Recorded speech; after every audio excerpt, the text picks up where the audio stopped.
Greetings from Thomas Rice and Borne In Fire Knife and Tool. I'm holding an Irish bastard that is in its latest evolution and ready to go to Cerakote. Well, except for the bushings and cutting my maker's mark and the serial number into it. I believe this one's going to Mel or Billy. I've worked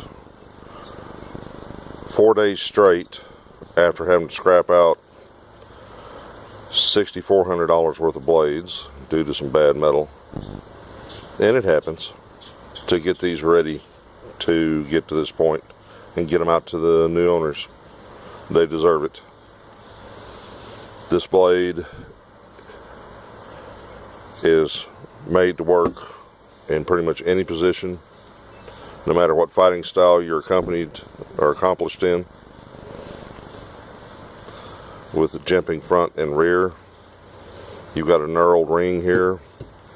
My advice to anyone here is, if you are not accomplished in a martial arts style that knows how to utilize this ring, the only time you should use this ring is to perhaps withdraw it ever so gently from its sheath. Other than that, resist the temptation to whirl it around. Ask one of my clients about what happens when you go to whirling a razor sharp 10-ounce piece of steel. Actually, razor doesn't cut it. These things are sharper than a scalpel. But there you go. The Irish bastard in its nakedness before you, ready to go to Cerakote and out to the client.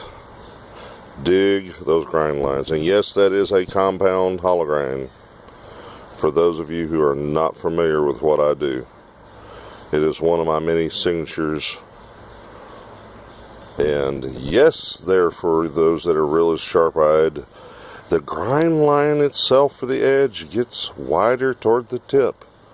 That happens, Mr. Oh-So Observant, when the material gets thicker up toward the tip, as it will with these grinds. That's done on purpose, so you can put a lot of force on that tip up there. Tom Curley has one that someone stole from him and then threw into a concrete wall. It barely deformed the tip. But anyway, thank you so very much for looking. Feel free to contact me with any questions you may have. I appreciate your patience and your time very, very much. And I sincerely appreciate all my clients and customers. Catch you later.